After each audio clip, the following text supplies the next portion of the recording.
So news reports reveal that cases of chikungunya have also been spotted in Nevada, Arizona, even here in California. Ooh, it's coming. So let me explain this. This is transmitted by the Aedes aegypti mosquito. It's a daytime mosquito, so you can get bit by this thing any single time of the day or night. Oh. Now, what it does is obviously when it comes in, grabs some of your blood, it transmits the virus into your bloodstream. Your initial symptoms are much like that of the regular flu. You might start to develop fever, joint pain, and as the virus spreads throughout your body, you feel terrible. Joint pains throughout your body, your hands, your feet.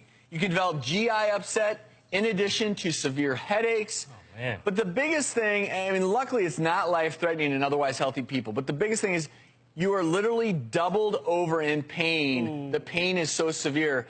That's why chikungunya, as you see in that animation there, it actually stands for to be contorted. Oh, because you're doubled over in so much pain. And contorted. Now, they first isolated this virus in 2013 in the Caribbean. And so I think for a while everyone thought, well, you know, it's not going to really affect us. But keep in mind, we all travel to the Caribbean on vacation. And one thing that I notice people don't bring is off. Yeah. Or like some form of deep bug repellent when you're traveling. Okay, so we all know that the world is getting warmer. Yes. The states are getting warmer. And these otherwise known as tropical illnesses are migrating north. It scares me a little bit. I'm so happy that this is not a lethal virus. Right. Yeah. Painful, but not lethal. There's no treatment for it. But when you start talking about as these migrate north, and we're somewhat naive to these things, oh, man. you know, we're going to start seeing other tropical illnesses. Malaria, right? Yeah, West right. Nile fever, encephalitis, equine fever. All these are so-called tropical diseases that you see more in the Caribbean or South America.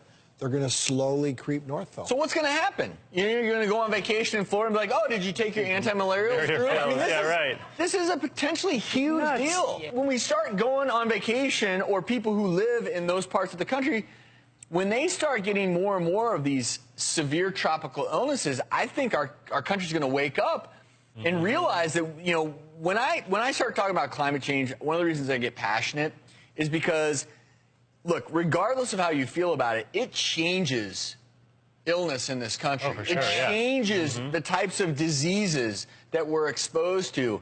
And so sometimes I try to get people fired up. Look, if you don't want to acknowledge that the climate is changing, that's fine. But if we start seeing people dying from these types of illnesses, I think it's going to change the conversation. Well, and you have to start thinking more about using DEET and keeping yourself covered in the early evening when you know the mosquitoes are coming out, and dealing with standing water, because we know that's where mosquitoes breed.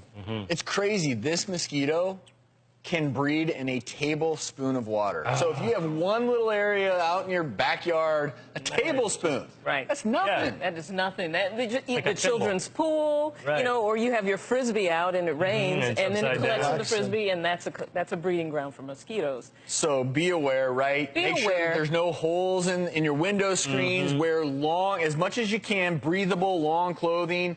Don't give those mosquitoes access. When you're outside, citronella candles, those new little fans that work to kind of spread the off around you. And that long sleeve clothing is good for sun protection, too, anyways, while you're in the tropics, so why not? That's good. That's great. Hey, I'm Dr. Travis Stork. Press here to subscribe to the doctor's YouTube channel, and press here to help reduce tension.